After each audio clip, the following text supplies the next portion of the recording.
The following is a paid advertisement of St. Anthony Hospital Orthopedics. References to any specific product, services, or entity does not constitute an endorsement or recommendation by St. Anthony Hospital, Carroll Broadcasting, or its advertisers. The views expressed by the host or guests are their own, and their appearance on the program does not imply an endorsement of them or any entity they represent. Welcome to the St. Anthony Hospital Orthopedic Show with Dr. Richard Godding. Dr. Godding specializes in joint preservation, reconstruction, and replacement surgery, and brings over 25 years of orthopedic excellence to St. Anthony Hospital and to the Carroll area. For more information about Dr. Godding, his practice, or St. Anthony Orthopedics, go to santanthonyhospital.org or make an appointment by calling 712-794-5536. Good Sunday morning, Iowa. It's Dr. Rick Godding. Thank you so much for choosing to spend some time with me here today. And we're going to catch up today with Vince, a patient of mine who I did two of the arthrosurface resurfacing total shoulders on. One was, 5-6 years ago, and the other he just called the other day for his 6-month check-in. So let's catch up with Vince. Vince, you there? Yes, I am. All right, very good. Very good. So for the listeners, Vince and I go way back. Vince had called me last week to give me an update on his shoulder, and I thought, well, hey, you know what? Let's have him on the show and talk about his story, or I guess stories. I guess it's plural, shoulder stories. So Vince got the arthrosurface shoulder, which I've talked about, which allows you to do pretty much whatever you want afterwards, rather than having the restrictions that a normal total shoulder would give you. So Vince, why don't you go all the way back to that first shoulder and tell us the story from there? Oh, I'd be happy to. I was a weightlifter, and over the years I had messed up my shoulder. The head of the repair surgeon, the orthopedic surgeon for the Cincinnati Bengals, I went in and I said, "Can you fix this?" And he goes, "Well, no, not really. We could do a little something, but you'll never lift heavy weights again." Well, I sat in the car and cried for a while. And then I got tired of that. And years later, I started doing some research, and I found the arthroplastic surgery, and I found Dr. Godding in Des Moines. And I went to him. He did my shoulder. And now I'm going to skip forward 10 years. No, it wasn't 10 years. It was less than that. It was more like 5.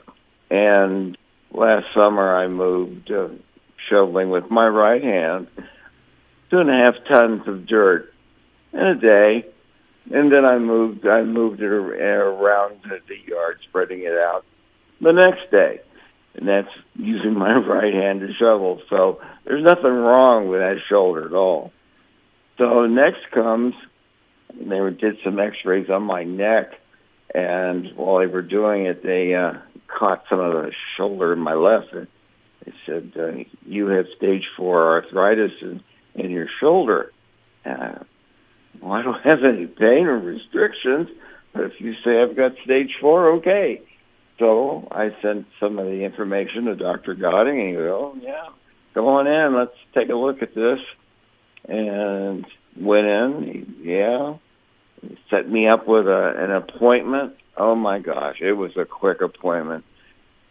And did surgery, spent one night, got out, finished my PT, and I went in for, I just got out of it 6 months ago, and that was for twice a week.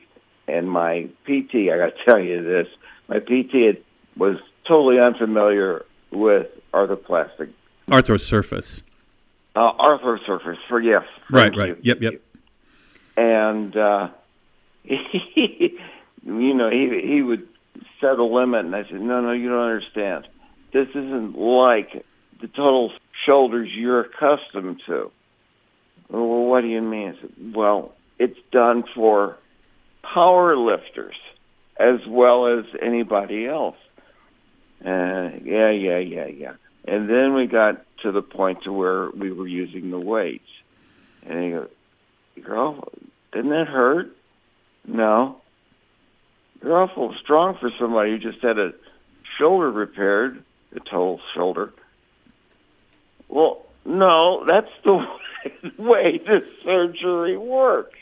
It doesn't make you totally unable to do anything. The idea is to restore you back to where you were before. And it's an amazing surgery. What can I do with it now?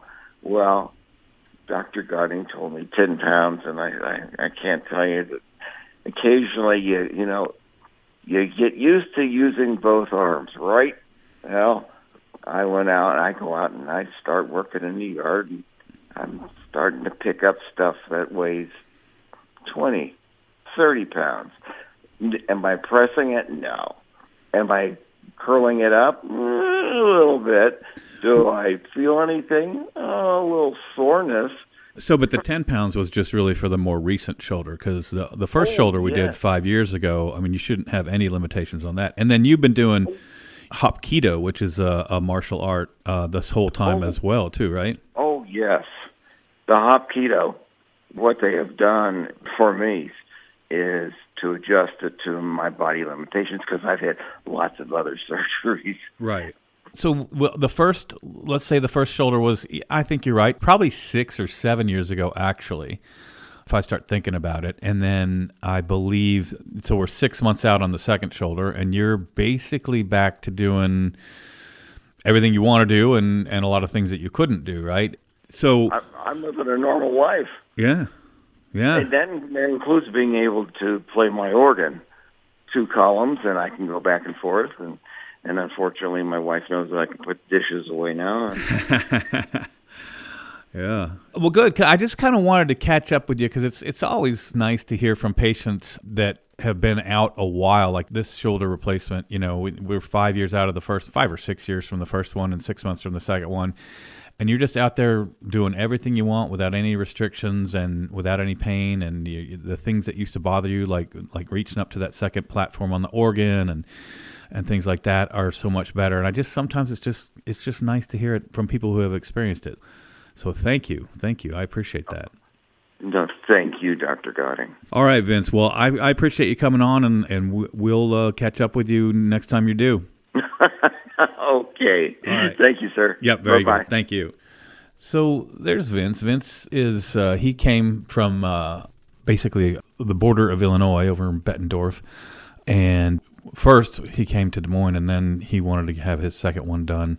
And so he came out to Carroll, and he's just been he's been super satisfied, you know, like he said, he's able to do the things that he wasn't able to do.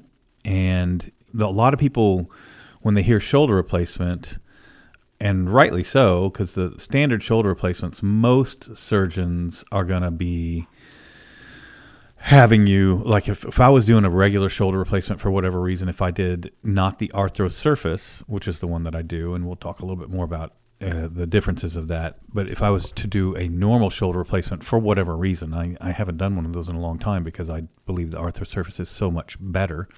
If I was going to do one of those, I would probably tell the patient 30 to 40 pounds would be the most I would want them to lift for the rest of their life.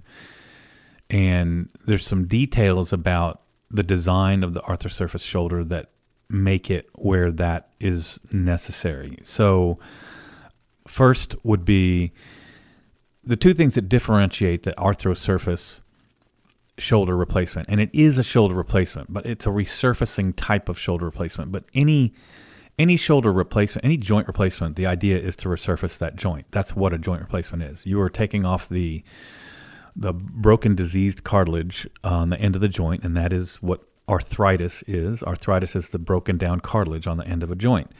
And so any joint resurfaces by definition. Any joint replacement is resurfacing it. But there's a little bit different. Well, it's a lot different, the way that it's done with the arthrosurface, the brand, the type that I use. So I'm going to start on the socket side. So the socket of the shoulder is shallow. It's not like the hip, where it's like the hip is a real cup around the ball. And so your hip wouldn't just fall out if you were standing there and all your muscles went away and it was just you and your bones, it was just you and the skeleton, your hip would not fall out. But your shoulder, and the reason for that is because, it's a socket and it goes almost all the way around, right? So there's support in not 360 degrees, but it's pretty close to half covered. In the ball and socket joint of the shoulder, it's just the socket's a real shallow cup. And if the ligaments weren't there, the humerus bone, so it's the humerus and the scapula of the two bones, the humerus bone would just fall to the ground if there was nothing there holding it. So it's a very different type of joint. So the stability is very, very different. The shoulder, it's much easier to dislocate your shoulder than to dislocate your hip.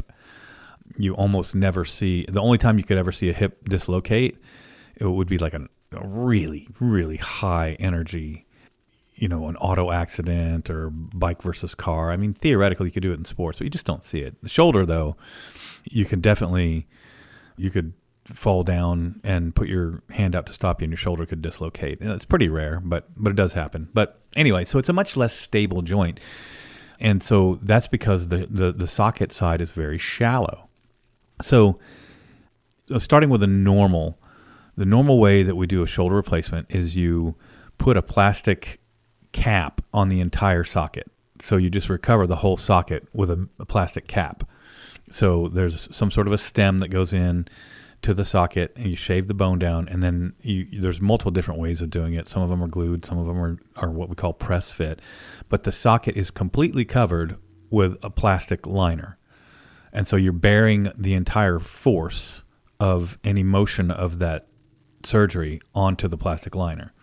And that's where the caution comes from with lifting heavy things, because that plastic liner, because the difference, like with a hip, again, it goes all the way around, but with the shoulder, it doesn't. So there's a lot, the ball will move around in the socket a lot more.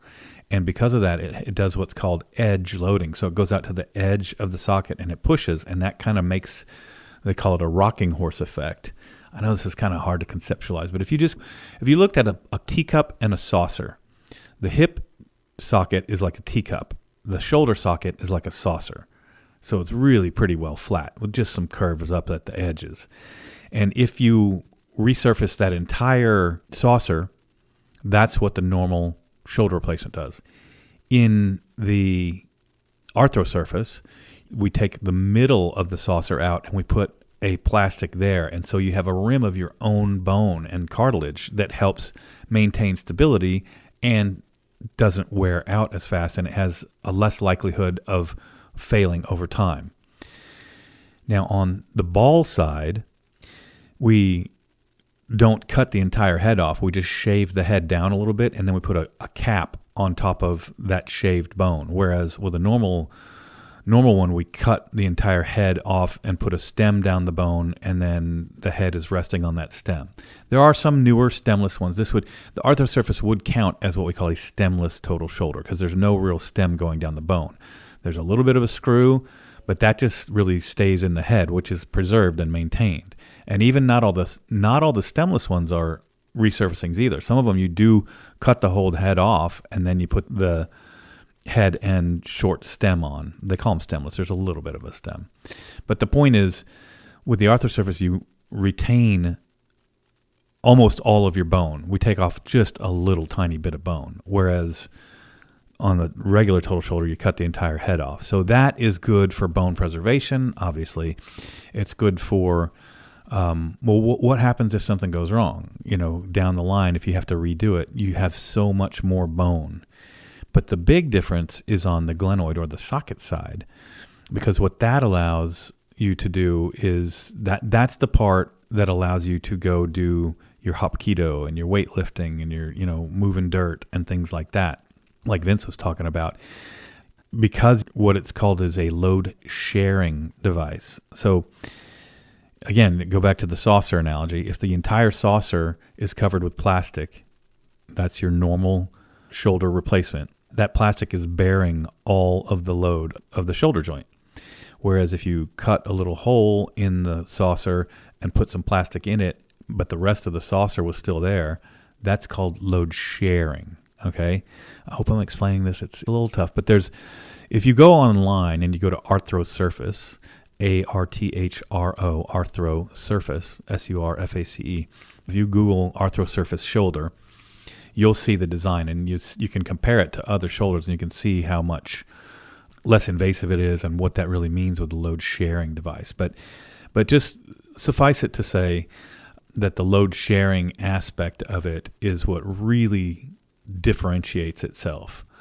And it's something that is really just groundbreaking. You pull up ArthroSurface and, you've got a picture of a guy with a heavy weights up over his shoulder, like holding a barbell up over his shoulders, straight up.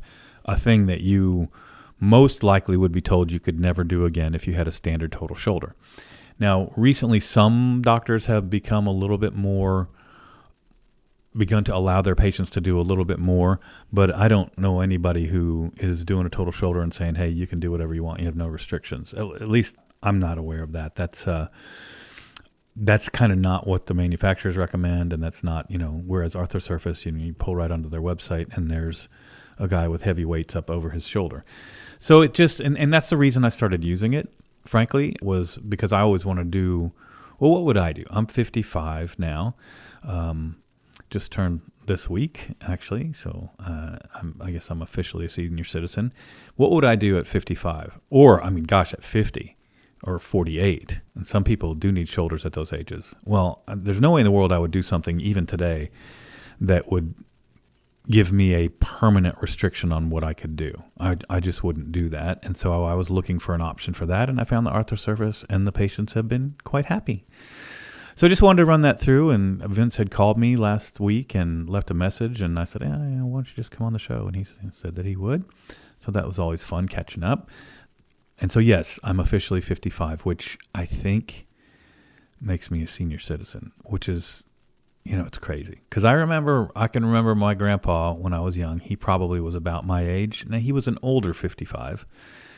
Both of my grandpas were older, and both of them, one of them was in pretty decent shape. The other guy, my grandpa Norris, he was actually my step grandfather. But anyway, I didn't know that when I was young. He was just Grandpa Norris, and then I had Grandpa Hinkle. But boy, they sure looked a lot older at 55 than I feel like I look now. Maybe I'm deluding myself. I don't know. But they weren't exercising the way I'm exercising, and they never really paid any attention to diet or health or anything like that. It just kind of wasn't a thing back then. My Grandpa Norris, he would do about 5 minutes of calisthenics every night, and he might ride his stationary bike 10 minutes a couple times a week. That was about it. But neither one of them were sort of like going to the gym and, lifting weights and running sprints and all those things that I've been doing. And so again, my carnivore journey, I'm back strict carnivore again. Last weekend was our last volleyball tournament of the year for club volleyball. So last one ever for my oldest daughter. First of her last evers, and that was a little bit bittersweet. My youngest daughter's not sure she's going to play club next year. Club is the one that runs you all over the country and ruins, I shouldn't say ruins, dedicates your weekends to them for most of the winter. So that, and just winter itself and the weather and just everything else, I got a little bit off track on the carnivore. I gained 12 pounds back, but I am now, that coinciding with my 55th birthday, I'm re-inspired. I want to look better. I look better right now at 55 than I did at 40, for sure. And now I want to look better than I did at 30 when I turned 56. That's my goal. So I would encourage everybody to look outside and see the beautiful weather and think to yourselves, I can be healthier a year from now than I am today. That's realistic for almost everybody. Some people are super healthy, and then you just run into the age thing. But I think most of us, almost all of us, could be healthier in a year. And that's my goal again this year. I did it last year, and I'm going to do it again. I hope everybody else does that with me. So go enjoy, be healthy, be happy, and you have a blessed week, Iowa. This has been the St. Anthony Hospital Orthopedic Show with Dr. Richard Godding. For more information about Dr. Godding, his practice, or St. Anthony Hospital Orthopedics, go to www.santanthonyhospital.org or make an appointment by calling 712-794-5536.